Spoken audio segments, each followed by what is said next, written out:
on va commencer avec le plus important. On va commencer en prière.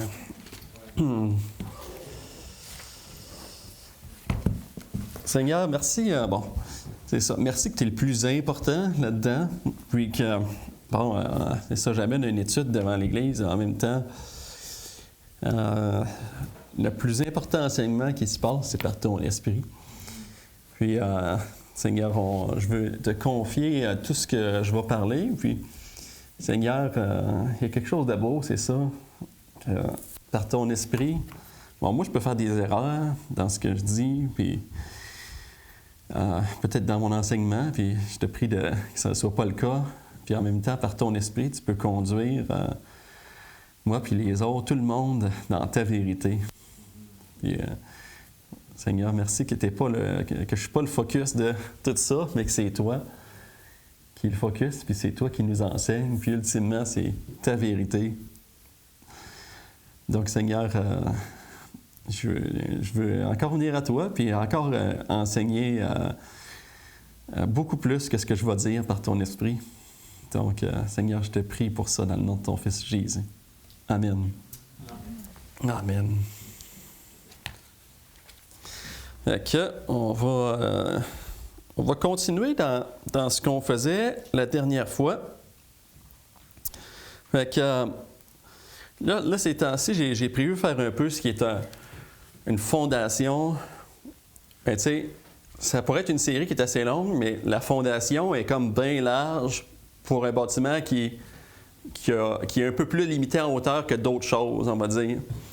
Au lieu d'être comme une grosse tour à 30 étages avec une fondation relativement petite, c'est un peu plus comme un centre d'achat avec une fondation vraiment grosse, mais qui est moins haut.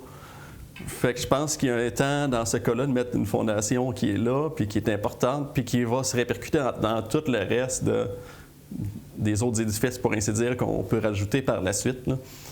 C'est, d'ailleurs, j'ai lu des livres sur la guerre spirituelle. Puis, tu sais, le but, c'est de faire la guerre spirituelle, puis la vie spirituelle, puis la fondation. Souvent, les livres, ils passent des chapitres, puis des chapitres, puis des chapitres là-dedans. C'est comme notre identité en Christ, c'est absolument crucial pour le reste. Le reste peut être vraiment intéressant, mais si on ne commence pas par la base, le reste, il ne fonctionnera pas, là. Donc, c'est important de voir ça. Fait que là, on va continuer dans la veine de la dernière fois parce qu'on avait, c'est ça, on avait les 3 cieux que j'avais parlé la dernière fois. Bon, c'était un concept que j'ai apporté, que j'ai vu à plusieurs places. Puis c'est un concept où c'est possible que je sois en erreur parce qu'il n'est jamais écrit comme textuellement dans la parole de Dieu. Le 2e ciel, c'est ceci, puis le 1er ciel, c'est ceci. Alors, le 3e ciel, on sait qu'il existe, puis ça semble être tout ce que Dieu il est. Il y a plusieurs théories là-dessus. Là. C'est pour ça que j'apporte ça avec une petite note, sachant que, tu sais, bon, il y en a au moins 3 selon la parole de Dieu. Puis il y en a au moins 2 autres avant. Fait que, on sait qu'il y a ça. On sait que Satan il a été chassé du ciel, fait qu'on peut se douter qu'il n'est pas au 3e, là. Puis qu'il est encore représenté comme dans les lieux célestes, donc il semble être évident qu'on ne le voit pas aussi de nos yeux en regardant dans les étoiles, là. Mais comme je disais la dernière fois, il y a comme un overlap, une superposition qu'on voit avec les étoiles dans la parole de Dieu, que sont les anges, les étoiles, les démons, les astres. Puis dans l'ancien temps, les gens adoraient la lune puis le soleil, puis encore aujourd'hui, là, qui ont une figure dans les choses spirituelles, là. Donc, puis tu sais, c'est ça, il n'y a rien qui dit, je pense pas que c'est le cas, là, mais il n'y a rien qui dit qu'il y a pas plus que 3, tu sais. J'ai vu une théorie dans un des livres de l'Antiquité juif qui disait qu'il y en avait genre 10 ou... Il peut y en avoir 640, mais peu importe, là, on va se servir de ça comme un genre de framework, on va dire, là, une structure narrative pour exprimer des réalités qui sont là. Fait que, tu sais, je pourrais avoir tort, ces 3 ciels, mais les réalités sont quand même là, puis ça va quand même nous aider à voir ce qu'on veut voir, là. Mais je crois que j'ai raison quand même, puis je crois qu'on peut être amené à penser ça selon la parole de Dieu, puis que les parallèles se font un peu tout seuls avec le temple, le corps, l'esprit, puis l'âme, puis avec Dieu, puis la Trinité. Donc ceci étant dit, je vais continuer là-dessus. Puis je vais continuer à utiliser ce genre de modèle-là pour les réalités qui suivent. Donc c'est ça. Fait qu'au lieu de... On va tout simplement se baser sur la parole de Dieu, sur ce qu'elle dit, puis on ne fera pas d'erreur avec la parole de Dieu. Donc au lieu que je dise, ceci c'est le deuxième, tout ça, on va voir ce que la parole de Dieu dit, puis ça ne sera pas plus compliqué que ça. Puis il y a des parallèles que je crois qui se font tout seuls aussi, avec l'esprit, l'âme et le corps, puis les trois cieux. Fait que... Puis tu sais, une réalité qu'on peut être certain, c'est que Christ il est allé au ciel, puis je crois que c'est au troisième ciel, qui est allé au ciel, qui est par-dessus toutes les autres. Puis il nous a donné accès. Donc, on est assis en lui là-bas, avec toutes les bénédictions spirituelles qu'on peut avoir. Puis, la place qui existe, dont on est en lui, c'est la plus élevée de tout ce qui existe. Donc, il est au-dessus, comme il est écrit, de toute autorité, toute puissance, de tout ce qui peut se nommer dans le siècle présent puis dans le siècle à venir, selon, je pense, Éphésiens 1. Donc, Christ il est au troisième ciel, puis il nous a ouvert la porte. Donc, on est en lui, là-bas. Ça représente ce qui se passe je crois que ça représente ce qui se passe dans notre esprit, plus particulièrement la domination du Saint-Esprit dans notre esprit. Donc, tu sais, quand on met l'emphase sur l'esprit, il y a notre esprit, mais où on va en venir, c'est l'Esprit de Dieu qui communique à notre esprit. C'est pas comme le je, tu sais, mon esprit. C'est l'Esprit de Dieu, c'est par l'Esprit qu'on vit, c'est cet esprit-là. Là. C'est pas mon esprit, mais c'est la partie de notre être qui communique avec Dieu. Donc, il y a des choses qui justement, qui se superposent avec les deux choses parce que c'est par notre esprit qu'on marche avec l'Esprit de Dieu. Donc, il y a quelque chose qui est définitivement là. Mais tout le monde a un esprit. Les hommes déchus ont un esprit. On est tous des créatures spirituelles. Là. Les anges, les démons le sont, mais on l'est aussi. Donc, c'est ça. Et Hébreux 9, 11 nous dit « Christ est venu comme souverain sacrificateur des biens à venir.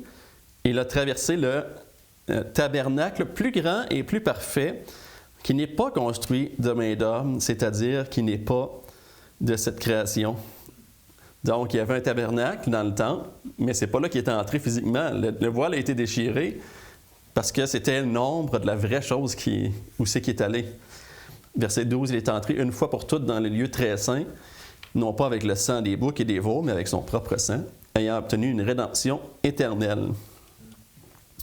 Puis plus tard dans le chapitre 23, il était donc nécessaire, puisque les images des choses qui sont dans les cieux devaient être purifiées de cette manière, que les choses célestes elles-mêmes le fussent par des sacrifices plus excellents que ceux-là. Donc, l'image, c'était les sacrifices qui se faisaient là, mais la vraie chose, c'est celui-là qui est plus excellent. Car Christ n'est pas entré dans un sanctuaire fait de main d'homme, en imitation du véritable, mais il est entré dans le ciel même, afin de comparaître pour nous devant la face de Dieu. Donc, la vraie chose, c'était le ciel même. Puis, le parallèle, il se fait vraiment tout seul dans ces passages-là aussi, là. Le temple, puis le troisième ciel. Donc, 2 Corinthiens 3 aussi. Donc, on a le voile, puis la nouvelle alliance qu'on a en lui. Donc, comment je dirais bien ça? On va le voir à plusieurs places. On va lire un passage, on va en lire plusieurs versets, puis ça va nous parler pas mal dans toute notre vie en Christ. Donc, 2 Corinthiens 3, 7, le ministère de la mort qu'il y avait avant. Donc, si le ministère de la mort, gravé avec des lettres de pierre, a été glorieux, au point que les fils d'Israël ne pouvaient fixer les regards sur le visage de Moïse à cause de la gloire de son visage, bien que cette gloire fût passagère. Donc, notez ici que le ministère de la mort, c'est celui de la chair, avec toutes les ordonnances charnelles imposées seulement jusqu'à une époque de réformation, dit Hébreu. Donc, il y avait une gloire qui était sur la face de Moïse, qui rayonnait, puis on y mettait un voile pour pas que le monde voit que ça rayonne trop. Combien le ministère de l'Esprit ne sera-t-il pas plus glorieux?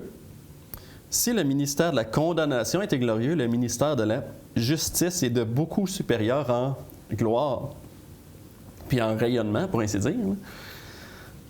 Et sous ce rapport, ce qui a été glorieux ne l'a point été à cause de cette gloire qui lui est supérieure. En effet, si ce qui était passager a été glorieux, ce qui est permanent est bien plus glorieux. Le ministère de l'Esprit est en opposition à celui de la mort.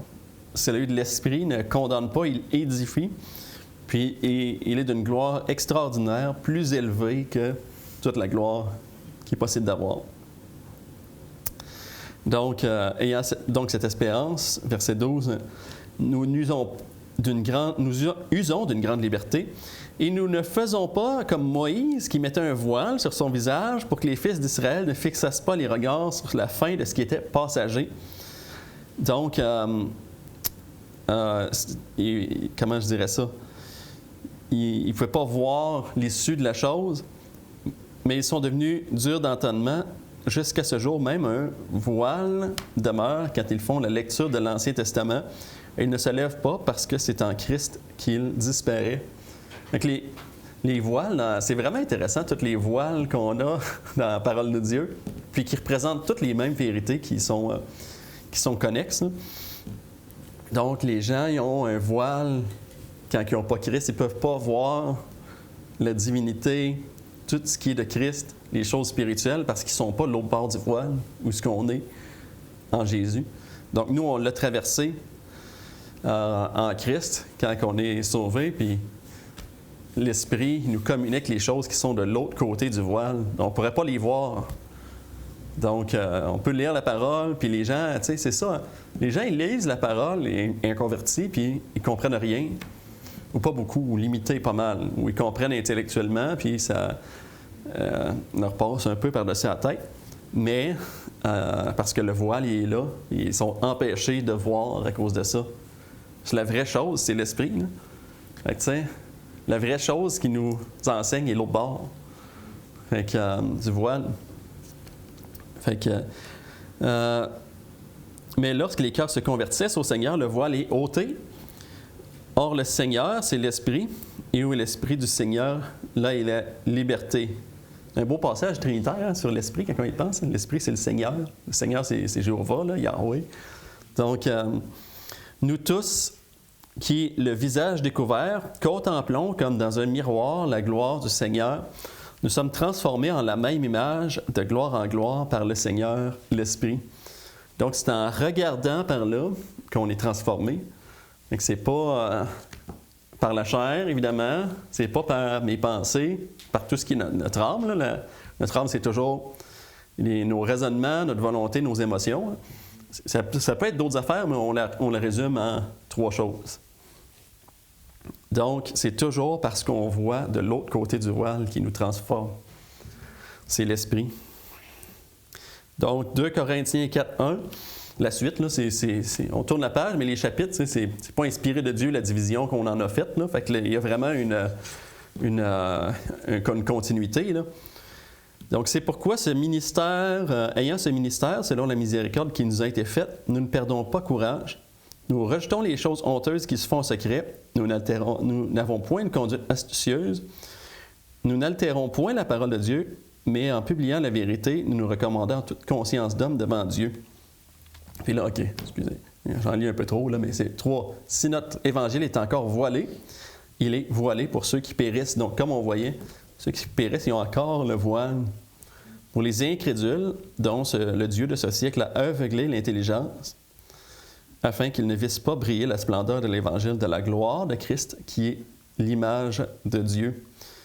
Notez ici, le Dieu de ce siècle qui a aveuglé l'intelligence. Donc, tout est spirituel encore. Là. C'est le diable qui a aveuglé l'intelligence. C'est quelque chose qu'il peut faire pour les gens incrédules.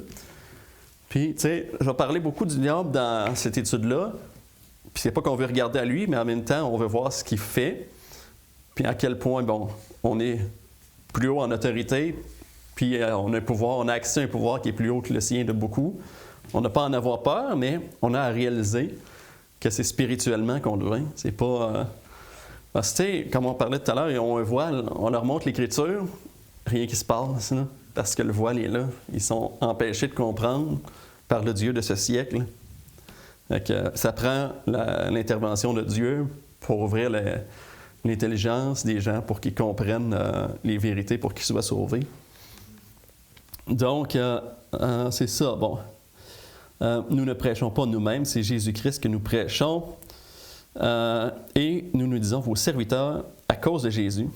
Puis là, un beau passage, justement, assez compliqué à lire, là, mais car Dieu qui a dit, la lumière brillera du sein des ténèbres, a fait briller la lumière dans nos cœurs pour faire resplendir la connaissance de Dieu sur la face de Christ. Donc, bon, je me rappelle plus comment j'allais le dire, celle-là. Là. Fait que... mais c'est ce que le Saint-Esprit nous rappelle, puis nous fait voir, c'est la connaissance de la gloire de Dieu qui est sur la face de Christ. Donc, on a accès à ça juste par ce qu'on voit qui rayonne, là, comme dans la fin du chapitre d'avant, c'était Moïse qu'on pouvait voir s'il n'y avait pas le voile. Maintenant, c'est Dieu qu'on peut voir parce que le voile est ôté. Donc, avant, on empêchait de lire Moïse. Maintenant, c'est Christ qui nous est révélé par le voile qui est ôté. Donc, il y a quelque chose qui était passager, qui était inférieur, puis qui nous était voilé. Puis maintenant, il y a quelque chose de grand, merveilleux, de permanent, puis pour toujours, qui nous est complètement permis de voir maintenant. Donc c'est ça. C'est pour ça que c'est le ministère de la vie. Puis c'est pour ça que l'ancien, c'était la mort. C'est celle-là que Dieu ne voulait pas qu'on ait les regards dessus. Là. Pour ça qu'il y avait un voile tout le temps. C'est comme, regardez pas là, votre accès va être tout le temps fermé. Puis vers Jésus, votre accès va être tout le temps ouvert là, par le Saint-Esprit. Donc, Hébreux 6, 19 nous dit cette espérance, nous la possédons comme une encre de l'âme. Donc, notre âme peut être ancrée avec ça, sûre et solide. Elle pénètre au-delà du voile, encore une fois, où Jésus est entré pour nous comme précurseur. Donc, il est entré avant nous, comme avant, tu sais, notre précurseur, mais on est entré avec lui. Donc, c'est tout ce que j'avais à dire sur le sujet de l'esprit, pour l'instant, puis du voile. Donc, maintenant, on va parce que, bon, c'était le parallèle que je voulais faire avec le troisième ciel, puis notre esprit, tout ça. Maintenant, on va regarder ce que le deuxième ciel, puis notre âme. Donc, puis on va regarder certaines choses qui vont nous conduire dans l'étude. Là. Donc, Jésus a acquis l'autorité sur le deuxième ciel, là, donc sur toutes les choses célestes qui se passent en dessous. Il a dit dans Matthieu 28, 18, « Tout pouvoir m'a été accordé dans le ciel et sur la terre. » Donc, le ciel, ce ciel-là, c'est là où la lutte elle se fait. Satan il est là, puis il tente de contrôler ce qui se passe ici, parce que c'est là que tout se contrôle. Il ne serait pas là si c'était ici que tout marcherait, il serait ici, là. Mais il est au ciel. Donc, c'est un peu comme notre âme, pour ainsi dire, parce que, tu sais, on parle qu'il faut être conduit par l'esprit, puis tout ça, puis c'est vrai, là. Puis, mais la chose qui conduit, comment je dirais ça, le point qui contrôle notre être, pour ainsi dire, c'est notre âme, nos pensées, puis tout ça, qu'on les tient assujettis à l'esprit. Mais c'est pas qu'on éteint l'âme, c'est au contraire, il est très actif quand c'est pour la bonne chose. Il n'est pas actif pour le jeu, il est actif pour Christ. Donc, comme le deuxième ciel, il n'est pas fermé, il est ouvert, mais il conduit les autres choses qui se passent en dessous. Donc, Donc, c'est comme notre âme, on réfléchit, on a des sentiments, on a une volonté. Ça prend ces trois choses-là, mais il faut qu'ils soient canalisés vers Dieu. Donc, l'Esprit de Dieu, il est dans notre esprit. C'est notre esprit qui est en contact avec l'Esprit de Dieu. Puis, c'est notre âme qui suit ce qui se passe par là. Donc,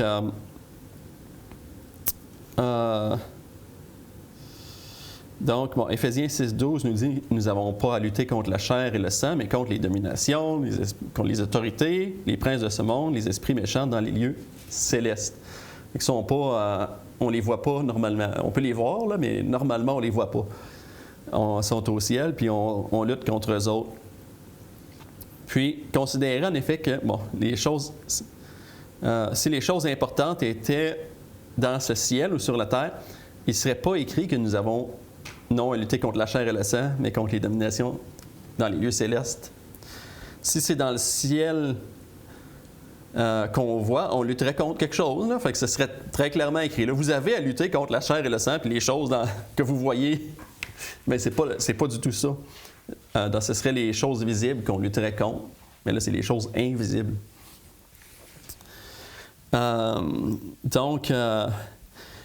Éphésiens 1, j'en ai parlé tout à l'heure, mais 18, il dit il faut qu'il illumine les yeux de votre cœur pour que vous sachiez quelle est l'espérance qui s'attache à son appel, la richesse de la gloire de son héritage qu'il réserve aux saints, l'infinie grandeur de sa puissance se manifestant avec efficacité. Donc, puis verset 21, tu sais, qui est dans les lieux célestes au-dessus de tout ce qui existe. Là. Donc, il veut que nos yeux soient illuminés, les yeux de notre cœur, pour qu'on comprenne tout ce qui se passe là, mais tout ce qu'on a contre ce qui se passe là. C'est pas comme regarder la grandeur des démons puis tout ce qui se passe là, c'est regarder la grandeur de moi puis toute mon autorité que je vous permets en moi d'avoir dans ce qui se passe là, puis ce qui se passe par-dessus le monde. Donc, puis en même temps, on a une autorité très, très, très importante en Jésus-Christ. On a un pouvoir. Notre pouvoir, tu sais, on a le pouvoir de faire des choses avec notre corps, là, puis ils sont importantes aussi. Là, fait que c'est pas non plus qu'il y a zéro importance. Puis, on a un pouvoir avec Dieu, parce que les anges aussi, là, eux autres sont de notre côté, puis tout ça. Fait qu'on n'en parle pas tant que ça, mais ils sont énormément puissants. Puis, tu sais, si le diable il fait des porfineries, puis qu'on en rappelle à Dieu, ben lui, il peut nous envoyer des renforts, puis où ils peuvent déjà être là, puis on ne le sait pas, puis on peut en faire appel, tu sais, en priant Dieu, puis il s'arrange avec ça. Fait que, tu sais, à ce niveau-là, nos prières, tu sais, des fois, on prie, parce que vous vous rappelez les 7 clés, là, prière, 7 fois, là, tout simplement, là. Fait que,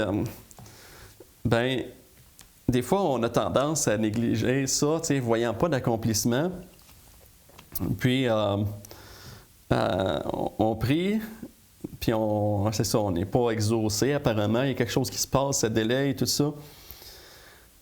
Puis il nous est dit de prier avec insistance, mais c'est ça, dans le domaine spirituel, c'est là où on peut voir, il y a un combat qui se passe, puis on n'est pas au courant de ce qui se passe. Là. Il y a quelque chose qui se passe, fait que on prie pour la salut de quelqu'un, le diable, il aveugle son intelligence, mais en même temps, c'est dans le... C'est Dieu, il est là aussi, puis il peut envoyer une légion d'anges à aller péter le démon aussi, là. Fait que c'est pas la finalité de la chose que le diable il aveugle l'intelligence de quelqu'un. Donc, dans Daniel 10, grosso modo, Daniel, c'est... il priait pour avoir la révélation parce qu'il avait lu Jérémie. C'est drôle, un prophète qui lit un autre prophète, mais Daniel avait lu Jérémie. Puis il disait, qu'est-ce qui se passe avec les 70 semaines? Là, je comprends pas, tout il se passe pas, ça n'a pas de l'air à marcher, puis tout ça. Puis il était troublé. Puis là, il y a un ange qui vient révéler des choses. Puis il lui dit dans 10-13, « Le chef du royaume de Perse m'a résisté 21 jours, mais voici Michaël, l'un des principaux chefs, est venu à mon secours, et je suis demeuré là auprès des rois de Perse. Je viens maintenant pour te faire connaître ce qui doit arriver à ton peuple dans la suite des temps, car la vision concerne encore ces temps-là. » Donc, il y a il y a eu un délai de 21 jours dans ce cas-là pour que Dieu y réponde à quelque chose. Fait qu'on prie, puis il ne faut pas se lasser dans la prière. Fait que lui, il ne s'était pas lassé pendant tout ce temps-là. Puis l'ange lui avait dit au verset 12, ne crains rien, dès le premier jour où tu as eu à cœur de comprendre et de t'humilier, tes paroles ont été entendues. C'est à cause de tes paroles que je viens. Donc, il s'est passé quelque chose, puis c'était pas de se... Parce que prier, c'est plus que dire quelque chose à Dieu. Là. Il y a quelque chose de spirituel qui se passe dans la prière. Fait que, tu sais, des fois, il y a une vision fataliste que j'ai déjà eue, longtemps. Puis, tu sais, Dieu, il sait mes requêtes, là. Puis, même, j'ai pas besoin de dire, là, mais mettons que j'ai dit une fois, tu sais, si tu des vaines répétitions, si je le dis comme plusieurs jours, plusieurs fois, ben non, pas vraiment. Hein, selon la parole de Dieu, puis il y a une parabole avec le juge inique qui dit qu'il faut toujours prier sans se relâcher. Donc, puis il y a plusieurs autres passages, mais bref, il y a la clé, c'est puis dans les gonnes de Dieu, là, dans Éphésiens 6, là, la prière, prier avec, comment il dit ça, là, avec une entière persévérance qui est écrit. Donc c'est ça. Bon.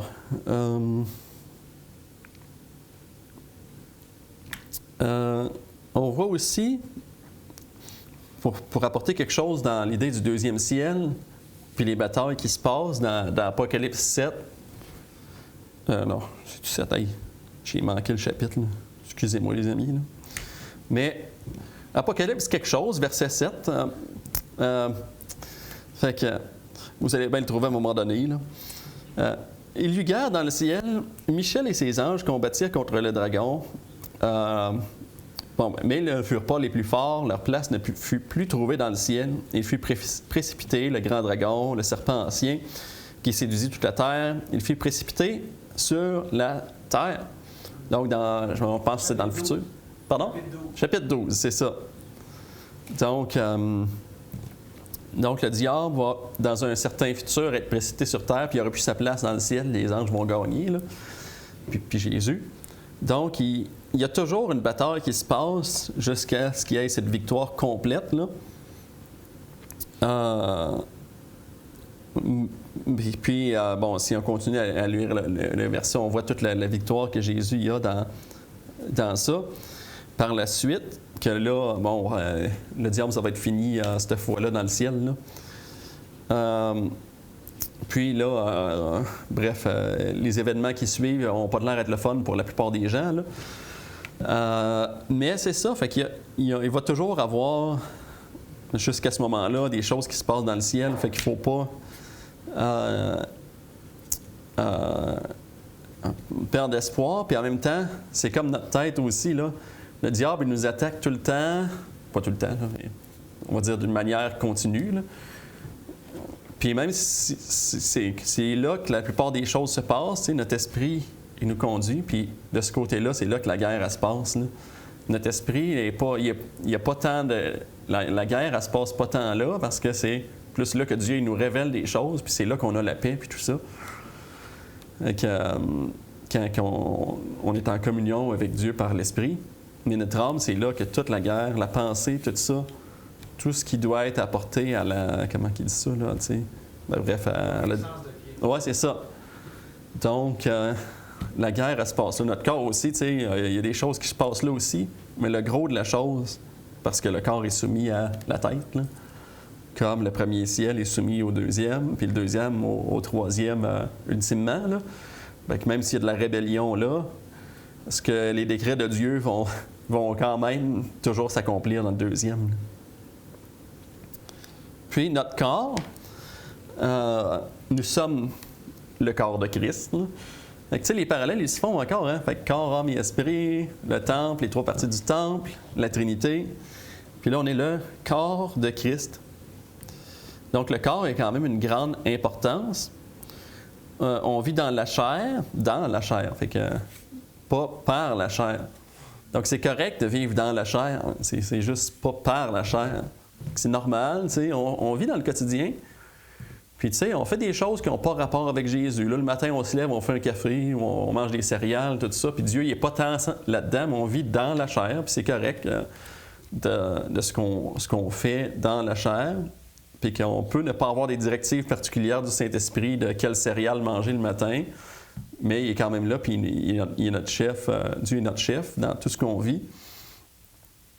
Donc, la chair, elle a quand même une grande importance, sinon, ben, elle serait morte. Là, on serait mort, on n'aurait pas de corps, puis on serait plus vivant pour l'utiliser. Là.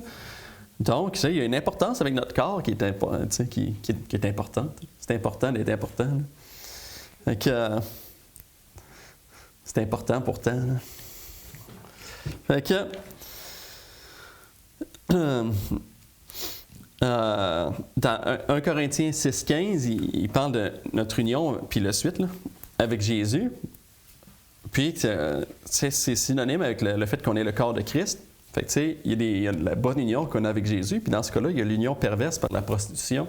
Fait que notre chair, ce qu'on fait avec notre chair, elle peut influencer notre âme, là, tu sais, parce que ça marche des deux côtés. Là.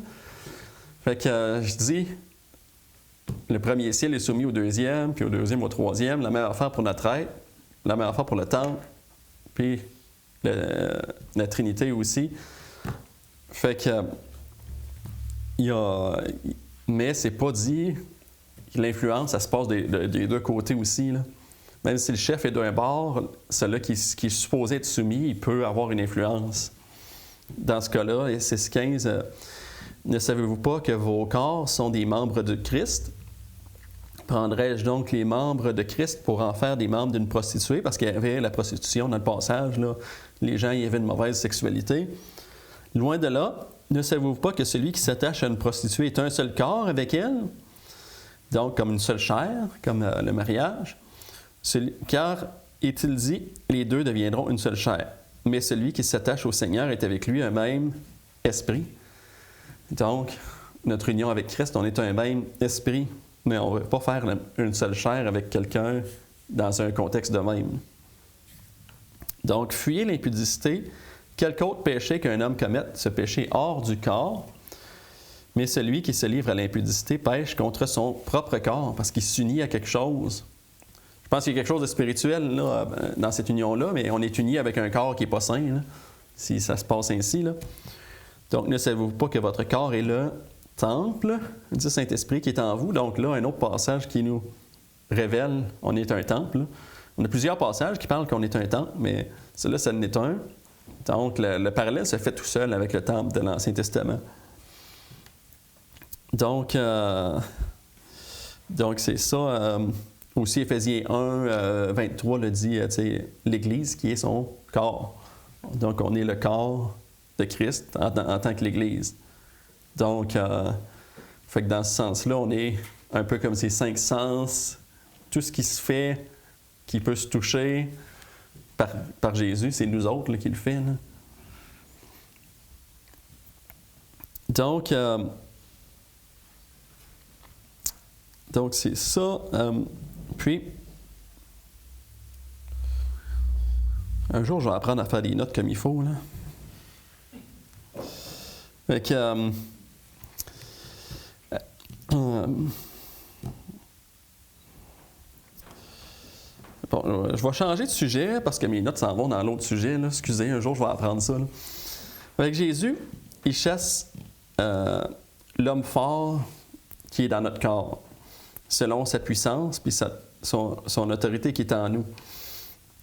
Donc tu as l'homme fort il est dans plusieurs évangiles. Je pense qu'il est dans les 3 synoptiques. Là. Puis il y a quelque chose d'important que ça nous révèle. Fait que ça nous révèle un peu l'autorité que Jésus a. Puis je pense qu'on a cette autorité en Jésus. Puis l'autorité qu'il y a sur les démons.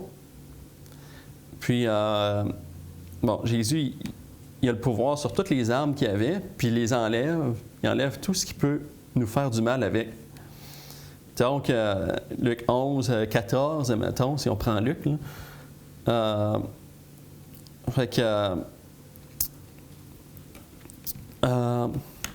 le gars avait un démon, il le rendait muet. un autre évangile dit qu'il était aveugle aussi, là. Puis il chasse le démon. Puis quelques-uns dirent, mais c'est par Béelzébul, prince des démons, qu'il chasse des démons. Et d'autres, pour l'éprouver, lui demandèrent un signe voyant du ciel. Comme Jésus, connaissant leurs pensées, leur dit, tout royaume divisé contre lui-même est dévasté, et une maison s'écroule sur une autre. Si donc Satan est divisé contre lui-même, comment son royaume subsistera-t-il, puisque vous dites que je chasse des démons par Béelzébul?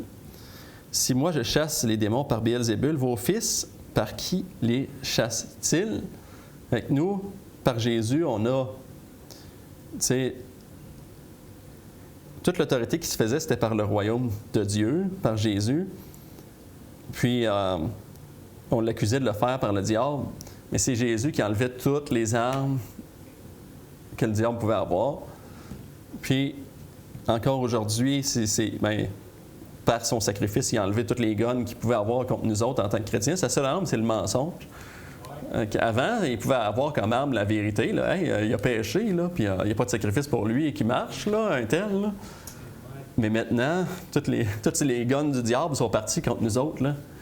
Fait que, le diable, c'est juste un gros lion, un gros dragon en papier. Là, il fait peur, il est là, puis tout ça, mais il n'y a pas de gun contre nous autres. Là.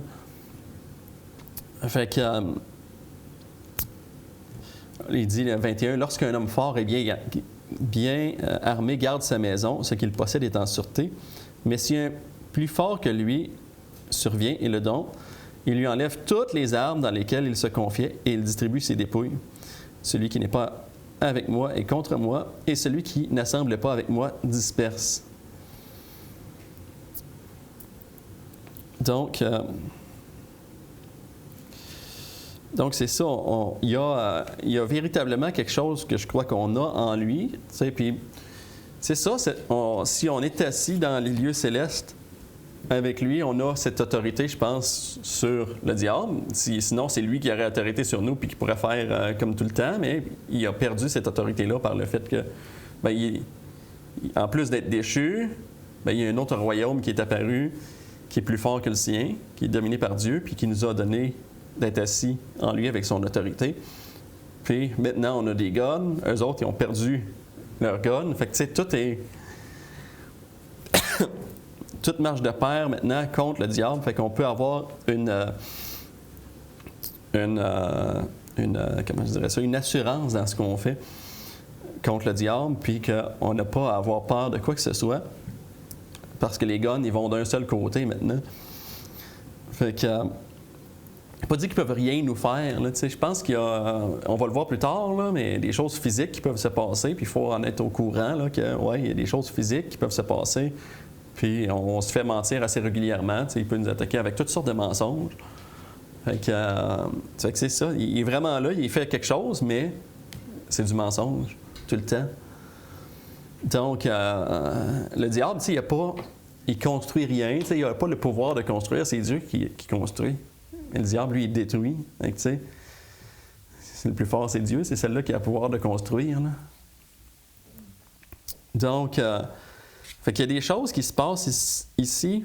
On parlait tantôt de l'autorité, des choses qui se passent, la domination.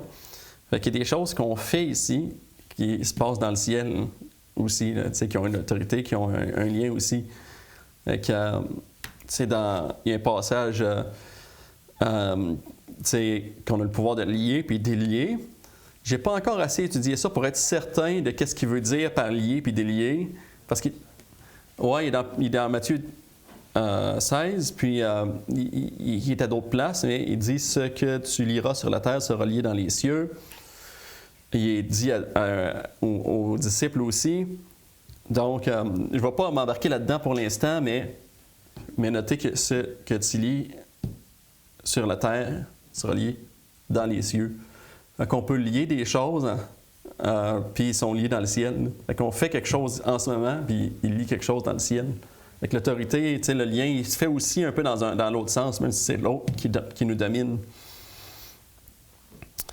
C'est écrit aussi dans Jean 20, là, ceux à qui vous pardonnerez les péchés, ils leur seront pardonnés. Et ceux à qui vous les retiendrez, ils leur seront retenus.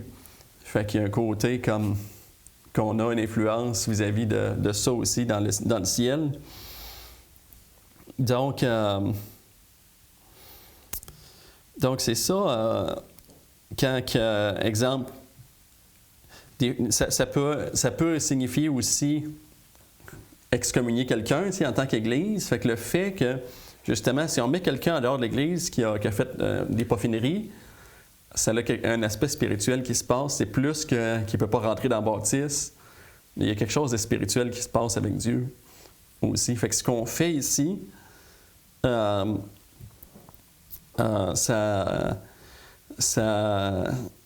comment je dirais ça? Ça lie la personne d'une certaine manière. Tu sais, dans 1 Corinthiens 5, puis 6, il y a quelqu'un qui a fait des pofineries avec la femme de son père. Puis, Paul dit qu'un tel homme soit livré à Satan pour la destruction de la chair, afin que l'esprit soit sauvé au jour du Seigneur Jésus. Fait qu'on l'a excommunié, il a été livré à Satan, pour ainsi dire, le fait qu'on l'a mis dehors. Fait que c'est pas souvent qu'il faut faire ça, mais ça arrive. Puis c'est pas pour faire le mal qu'on fait ça, mais il y a quelque chose de spirituel là.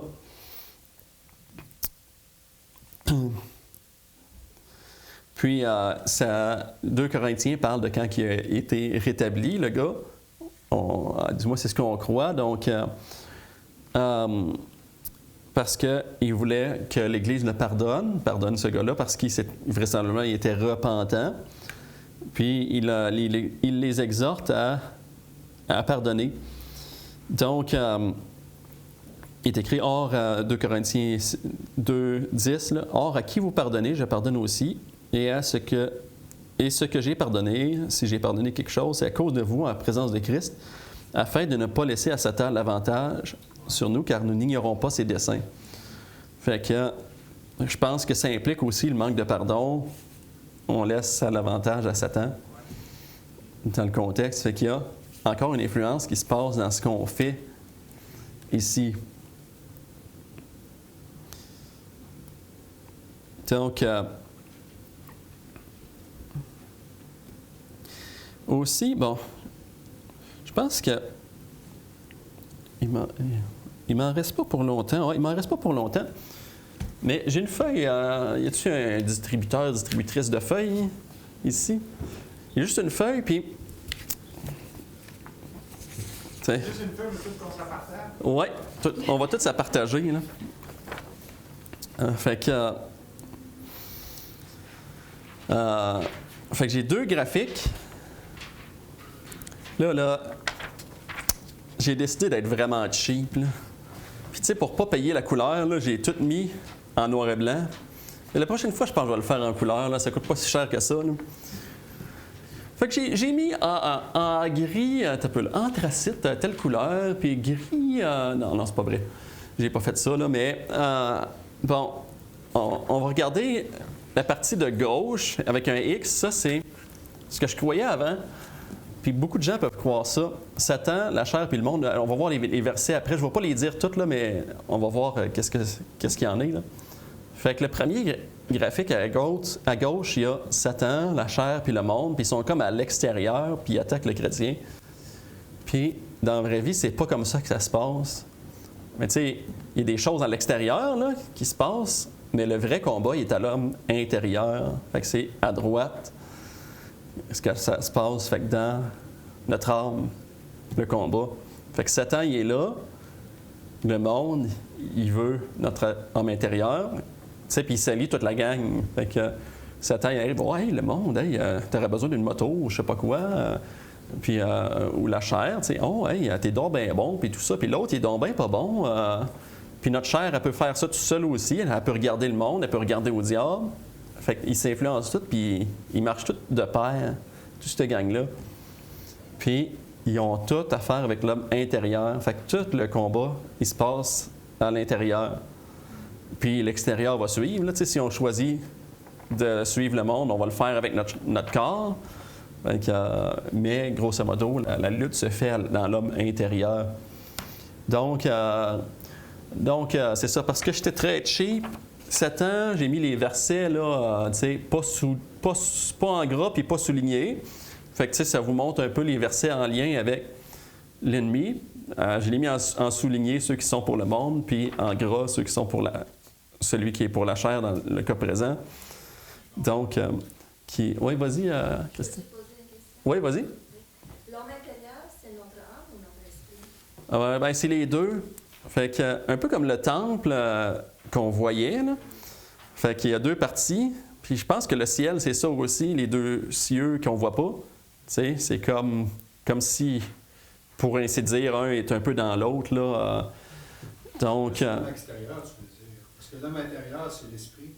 C'est... Faut que la chair, aussi, la chair, il faut qu'elle s'aille briser, c'est-à-dire l'homme extérieur, il faut qu'elle s'aille briser pour que l'homme intérieur puisse se faire manifester, je veux dire. Bien, en tout cas, moi, ce que je veux dire par l'homme intérieur dans ça, à tout le moins, là, peut-être que je me trompe dans la nomenclature, là, mais bref, tout se passe à l'intérieur de notre être, là, dans notre âme et notre esprit. C'est ça que je veux dire. L'homme intérieur, c'est la partie invisible de nous. Ouais. Ça, l'homme extérieur, ça se trouve être l'âme et l'esprit. L'âme et le corps, je veux dire. Oui, non, bien, ce que je veux dire dans mon étude, dans mon cas, là, peut-être, ça se peut que je m'exprime mal, mais bref, le corps, je mets en opposition le corps, puis l'âme, puis l'esprit, le corps tout seul, puis l'âme et l'esprit en un groupe, là. Visible, invisible. Donc, admettons que tu es un païen, tu regardes le temple, je pense que tu peux rentrer un peu dans la cour, il y a une limite là, où est-ce que tu peux rentrer, mais tu vois le temple, mais tu ne peux pas voir ce qu'il y a à l'intérieur. Tu as une influence peut-être. Fait que toi, tu ne vois pas qu'il y a deux parties dedans. Là. Tu vois juste ça. Puis si tu es à l'intérieur, tu vois, à moins que tu peux regarder par la porte, là, mais tu ne vois pas l'extérieur. Fait que tu sais, c'est la partie qui est cachée. Puis c'est comme ça le ciel aussi. Là, tu sais, on ne voit pas le ciel. On ne voit pas les deux cieux là, qu'on ne voit pas. Donc, ils sont invisibles pour nous, mais c'est là que la vraie chose se passe. Donc, L'esprit, c'est dans l'âme. ouais, pour ainsi dire, là, tu sais, est-ce qu'il... Ouais, c'est ça. Est-ce que c'est difficile à définir à ce qui est dedans ou non, mais tu sais, à tout le moins, les deux sont invisibles puis ils sont en lien avec nous autres, là. Fait que, vas-y, Guillaume. Je me rappelle plus qu'il a dit pour distinguer les deux. L'âme, là, c'est ma volonté, ma pensée, mes émotions, comme je disais tantôt. L'esprit, c'est Dieu, quand on est un enfant de Dieu, l'esprit de Dieu. L'esprit communique à notre esprit sa pensée, sa volonté, ses émotions. Comme tu dis, le combat, l'esprit de Dieu puis notre esprit, vu qu'on est en Christ, sont d'accord. C'est ça. On dit tantôt, on dit Amen, c'est ça qu'on veut. Mais là où est-ce qu'on a de la misère, c'est que tu dis le combat, c'est que l'âme se soumette. Oui, exactement, c'est ça. L'âme a ses pensées à elle, qui sont pas... Okay. C'est là qu'on voit. Puis ça, c'est tout à l'intérieur. C'est l'homme intérieur. C'est ça, exactement. Donc, c'est de soumettre notre âme à l'esprit, le combat qui se passe, Ouais. en opposition avec Satan, le monde, la chair dans le graphique. C'est ça la guerre spirituelle, c'est notre âme versus l'esprit de Dieu. Ouais. C'est ça. C'est ça. Exactement. C'est de garder la domination au bon côté. Mylène? Puis c'est l'homme qui apprend aussi. C'est l'homme qui est dans l'apprentissage de la vie chrétienne, justement. C'est ça. De la vie de l'esprit. En se soumettant à l'apprendre, c'est quoi? C'est ça. Parce que des choses ne sont pas claires non plus. T'sais. Mettons, on a une blessure à la tête puis on perd la mémoire. Ben, c'est-tu notre âme ou notre corps? Je ne sais pas trop. Là. Mais il y a quelque chose qui se passe là. Tu sais. Ce que je suis en train de lire justement dans le livre Le Brisement, là, ça dit que l'homme extérieur doit être brisé pour que l'homme intérieur, c'est-à-dire l'Esprit de Dieu, puisse travailler, puisse se manifester en nous, c'est-à-dire que Christ en nous, Ouais, c'est dans ça. l'âme et dans le corps. Peut-être. Si notre homme extérieur n'est pas brisé, l'homme intérieur ne peut pas agir. Oui, ben, peut-être j'ai pris la mauvaise nomenclature, mais ce que j'essayais de dire, parce que c'est vrai qu'il est écrit, tu sais, notre homme intérieur se renouvelle ou notre homme intérieur, je prends plaisir à Dieu dans l'homme intérieur. Oui, c'est Je ça. pense que l'homme extérieur, dans ce temps-là, c'est le corps. Parce que tu vois, quand il dit il se brise, il se détruit, ben, c'est notre corps, là, parce qu'on vieillit. L'âme aussi. L'âme aussi, oui. L'âme et le corps. Oh. Mais en tout cas, on va étudier ça un peu plus, mais fait que faites-vous pas tromper si jamais je me dis j'exprime le mauvais concept avec les mauvais mots, on va dire. Là. Mais bref, la lutte, elle se passe. C'est notre âme puis notre esprit en opposition avec Satan, le monde puis la chair. Donc, c'est ce que je veux dire par là. Fait que, donc, c'est ça. Parce que, bon, si on doit s'attendre à résister au diable, qu'on ne le voit jamais, ça se peut-tu que ça passe dans l'homme, on va dire intérieur, dans ce sens-là. L'homme, nos pensées, notre âme puis notre esprit, bref. Puis les armes avec lesquelles on combat sont à l'intérieur. Là, c'est pas, on n'a pas un bouclier de la foi physique qu'on peut prendre avec nos bras. Fait que, le diable, il n'est pas extérieur, mais le monde non plus. Puis la chair, là, c'est des choses qui sont à l'intérieur de notre être. Donc, c'est pour ça que les armes sont là. Puis comme le pasteur disait ce matin, là, soumettez-vous donc à Dieu, résistez au diable et il fuira loin de vous. Toutes des choses qui se passent à l'intérieur de nous. Donc, le diable, il peut avoir certains accès à cause de certains péchés ou certains états d'esprit, comme dans Éphésiens 4, 26, 27, là, si pas se coucher sur la colère pour ne pas donner un accès au diable. Puis, juste en rafale, quelques versets là, pour prouver le point important là, que le diable il a un accès, pour ainsi dire, aux pensées. Je ne dis pas qu'il lit les pensées, c'est tout ce qu'on pense, mais il y a un accès qui se passe là. Fait que, comme on a vu pour les inconvertis, il a voilé leur intelligence. Donc, Judas, dans Jean 13, 2, le diable avait inspiré au cœur de Judas de livrer Jésus. Il avait rempli le cœur d'Ananias pour faire un projet pour mentir au Saint-Esprit. Là. Pierre dit, pourquoi Satan a-t-il rempli ton cœur? C'est Satan qui a fait ça. Au point que tu mentes au Saint-Esprit. Il peut exciter quelqu'un, même un saint, là, à faire le mal. Il marche avec notre chair, puis tout ça. Fait que c'est pas on peut y résister, mais il peut tenter de faire ça. Fait 1 Chronique 21, David, le diable excita David à faire le dénombrement en Israël. C'est lui qui séduit toute la terre. Fait qu'il y a quelque chose qui se passe à l'intérieur. Apocalypse 12, 9, Satan, celui qui séduisit toute la terre. Puis, les gens peuvent être pris dans les pièges du diable. Donc, Satan peut s'être emparé d'eux pour faire sa volonté. Donc, 2 Timothée 2, les adversaires qui est écrit, là, que, bon, l'évêque peut redresser avec douceur les adversaires, en espérance que Dieu leur donnera la repentance pour arriver à la connaissance de la vérité, et que, revenu au bon sens, ils se dégageront des pièges du diable qui s'est emparé d'eux pour les soumettre à sa volonté. J'ai entendu quelqu'un dire, je ne sais pas à quel point c'est vrai, mais on peut peut-être considérer l'idée à tout le moins.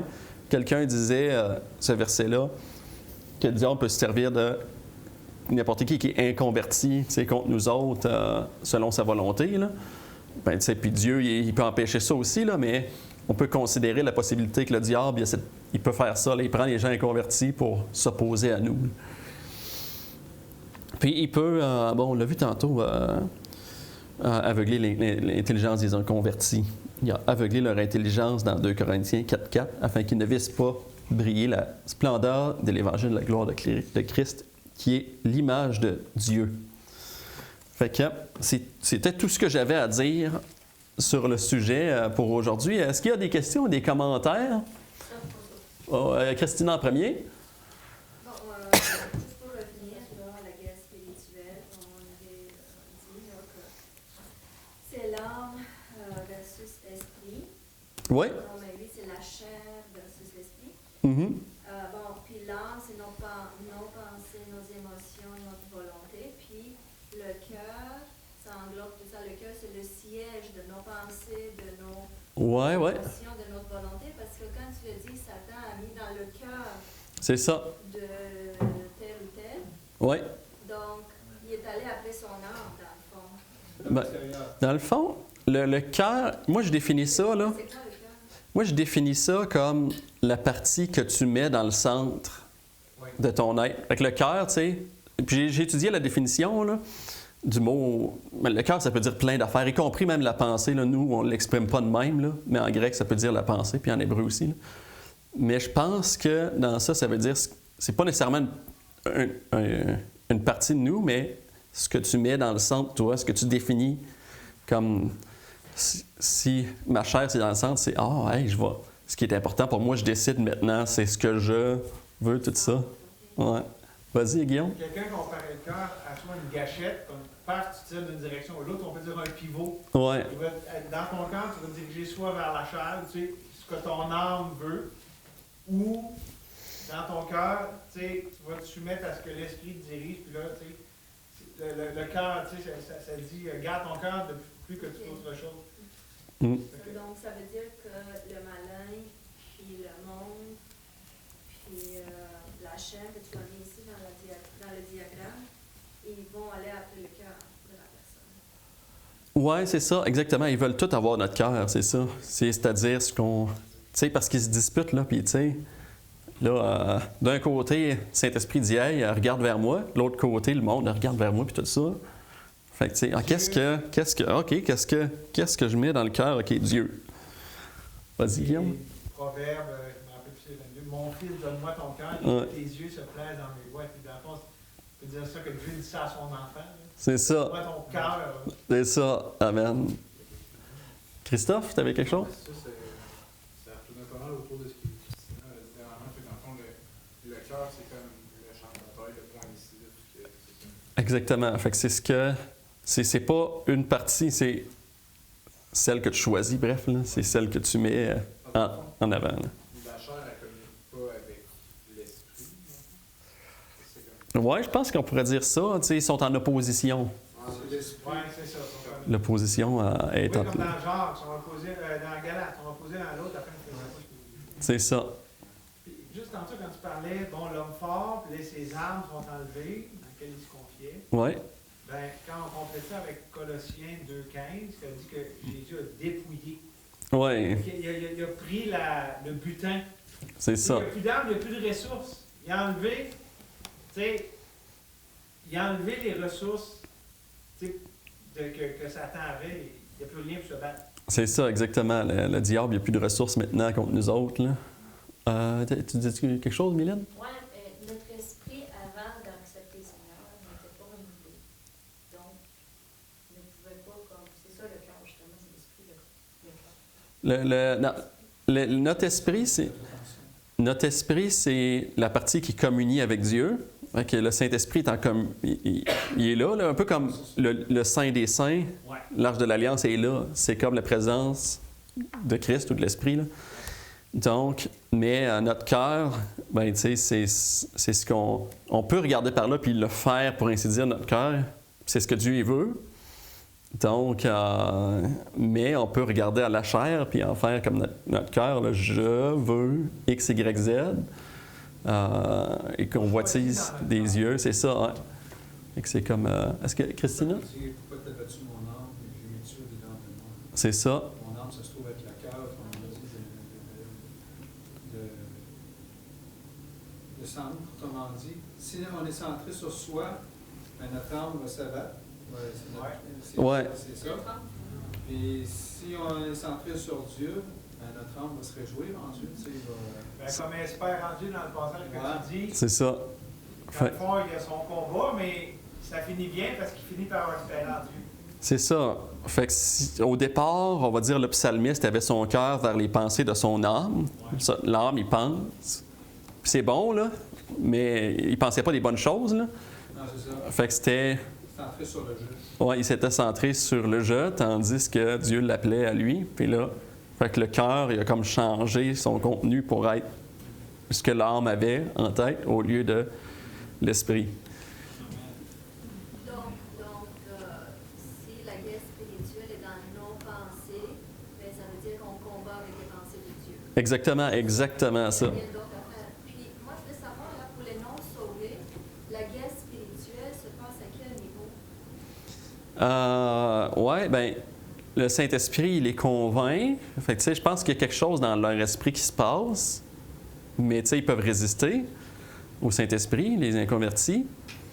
Puis, tu sais, leur pensée, c'est aussi là. Fait que, tu sais, l'âme, c'est quand même, eux autres aussi, la partie qui dirige leur être, pour ainsi dire, qui pense, tout ça.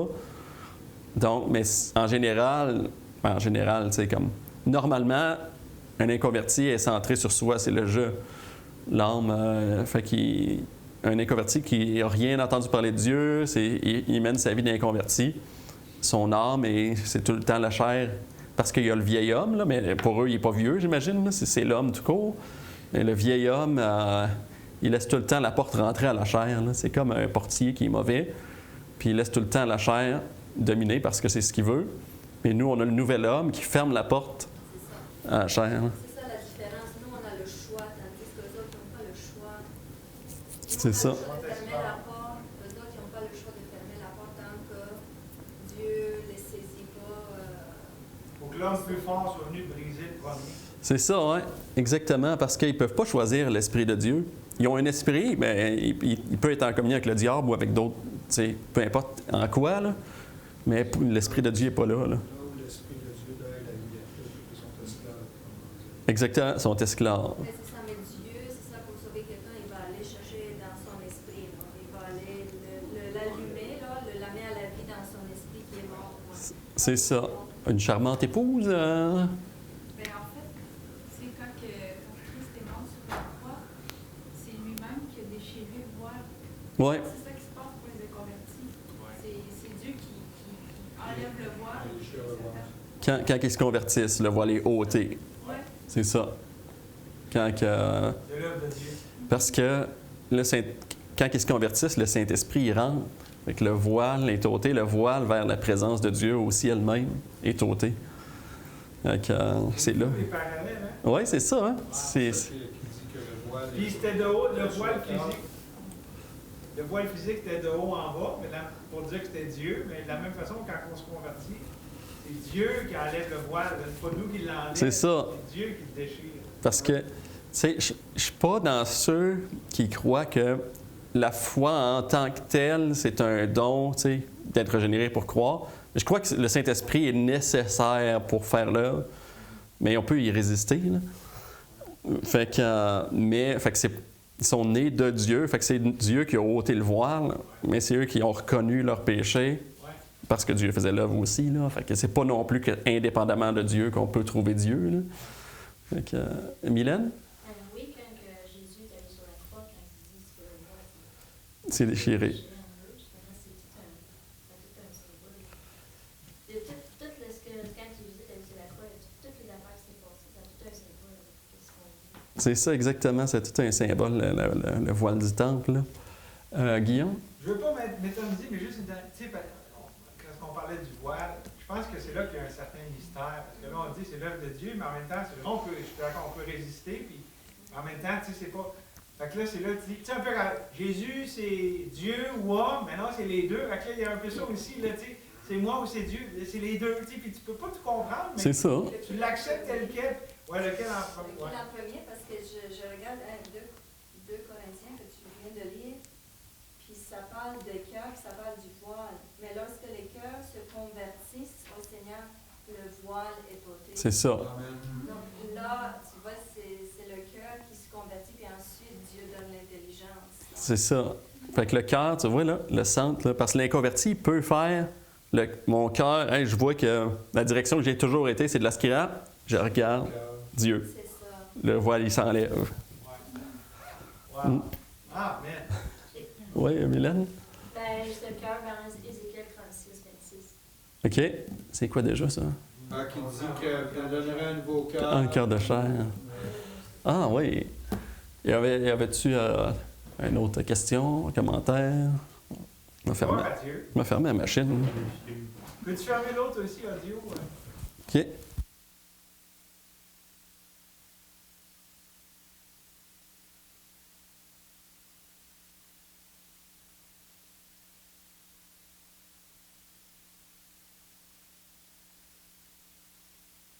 Attends, on va rouvrir ça. On va prier une dernière fois avant pour la fin. Donc, Seigneur, merci pour les grandes choses, parce que c'est grand le domaine spirituel, puis c'est ça. Peut-être les 2/3 de tout ça, on ne sait pas la proportion, mais on sait que c'est le plus important, puis que c'est en haut que tu nous demandes, que tu nous dis de regarder aux choses d'en haut.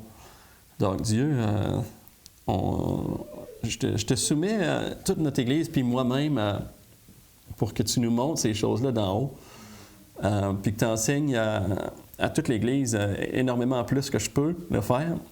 Puis c'est ça, Seigneur, a fait une œuvre extraordinaire dans le cœur de nos gens, puis de ceux qui n'ont pas pu être là aussi. Donc, je te prie dans le nom de ton Fils Jésus. Amen.